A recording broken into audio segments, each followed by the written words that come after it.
Yoana Nin. How are you doing? Welcome to my YouTube channel. This is the channel where you can find a lot of information related to North Carolina, buying a home here, selling a home here. So if you are new to the area or if you are considering relocating here, I am your girl. Connect with me. I love hearing from you. Connect with me via YouTube or Messenger or Instagram or TikTok or Google, whatever works for you. We're pretty much everywhere. We're very, very tech savvy.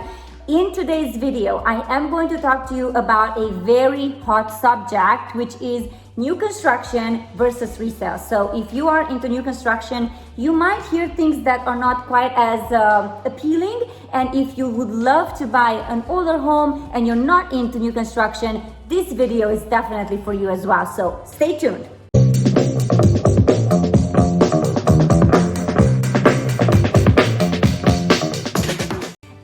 Welcome back. I am here to give you pros and cons, right? So benefits of buying a newer home versus a resale. As you know, this area is hot. Apple, Microsoft, Lenovo, Red Hat, Cisco, a lot of companies are coming here. And if they're coming here, why wouldn't you? Now, when it comes to new construction versus resale, oh, I can tell you so many stories, but I'm going to be as short as possible.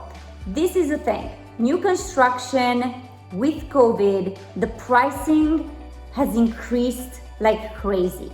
There is not enough land and not enough material to cover the demand. That is the biggest concern that our buyers are having. Yoana, we would like to buy a home in a great location, which is ideally 15 minutes to our work. We want some great schools. We would like to have a yard for our doggy, and we would love to have a master on the first floor or a first floor bedroom for our in-laws. And the requirements go on and on and on. Can we please buy this house in the $500,000 or $600,000 price point? Now, it depends, of course, it depends on the neighborhood and what your preferred locations are from a schooling perspective and from a commute perspective, but the pricing has increased. We have clients that purchase homes in the $500,000 price point, and right now, and that's a year ago, and right now they could potentially sell at $580,000 or above. So when you have certain requirements, you really need to be realistic. First of all, think about what your goal is with the home. Are you buying it for a 2-year time frame? Are you thinking about selling it in 5 years? Are you thinking about just buying it as an investment, maybe VRBO it or Airbnb it or whatever the case is, a short-term rental? There are multiple ways to go about this. However, these are some of the concerns that we see when it comes to new construction versus resale. With new construction, the pricing is much higher and there's not enough land. In the 27519 zip code, for example, in prime Cary location, you can find a house in the $700,000 price point that is 3,000 and above square feet, a great school, maybe 0.35 acres. You cannot find the same house with the same square footage, with the same acreage, with the same school in the same zip code or neighborhood at $700,000. It's just not there. So the first concern again is price, right? The good part is that if you're going to build new construction, if you're going to build it from scratch, you are going to get whatever you want in a house, and you are definitely going to make it on your liking. However, with an older home, a resale, you might lack a bedroom or a bathroom or something that is just not there. So you might have to compromise on some of these things, right? So these are the biggest concerns. Yoana, pricing, or we don't have enough space, it doesn't offer what we want. Can we get that same house, that square footage, that footprint in this location for new construction?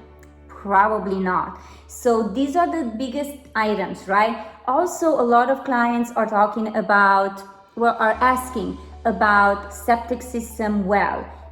I know that if you are relocating, this might not be something that is on your mind, but think about the fact that if you want more land, you might have to have a septic system and well.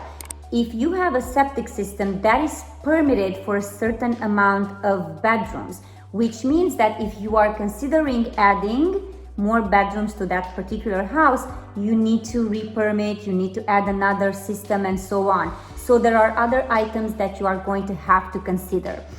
Schools are the other factor which I've already talked about. And in North Carolina, generally, schools are a very sensitive subject. There are neighborhoods and there are areas, for example, Wake Forest, that are in 3 different counties. While most of Wake Forest is in Wake County, and the schools might be okay, the other counties might not offer the same amazing school system that Wake County has to offer. That is something that you need to look up if you are a parent or if you are considering becoming a parent. That is one of the hottest, and we hear this a lot, right? Safety, schools, and also diversity. Now, I am going to tell you one thing, and I'm going to make this as clear as possible for you. This area, the RTP area, is very diverse. We ourselves are from Romania originally. We relocated from Los Angeles in 2011, and so we understand the need for grocery shopping, for vicinity to a great coffee or whatever the place is, right? So you rest assured there is a lot of diversity.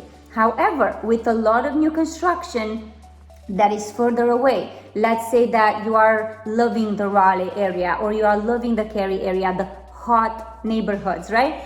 You might need to go further, like I said, Wake Forest, Clayton, Garner, something that is within 30-45 minutes of your desired school or your work. So you need to look at all of those things and see, do I have a hospital close by? Do I have the H-Mart that, for example, I myself love to have, or Asian food? Do I have a hair salon, nail? I know that these things are or might seem like small and insignificant when it comes to comparing to just having a house, but a lot of our clients are asking these questions, so I think that they're very legit, right? We have also clients that are elderly that need to be within 15 minutes drive to a ER, for example, or you might want to be closer to the airport. So when it comes to new construction, that might be a little bit further than you want it to be in your desired price point. I think these are the biggest items. Again, the floor plan that you get with new construction, that you can do whatever you want, right? You can build that however you want to build it, versus a resale that you cannot change, location, schools, how diverse that area is, what type of shopping, what type of restaurants, how close it is to the hospital or to the airport or to whatever place you consider important. Also having city water and city sewer versus well and septic. And the other thing might be just the way the homes are built. For example, the siding, right, of the home. Is it masonite versus cement versus a harbor cement versus stone? Does it have a cross space versus a slab? Does it have a basement? What type of piping does it have? So there's a lot of things that you need to know about the area and the way the homes are built. That being said, thank you for watching my video. If you have any questions, please subscribe and please comment and connect with me directly via YouTube or any social media platform. Take care.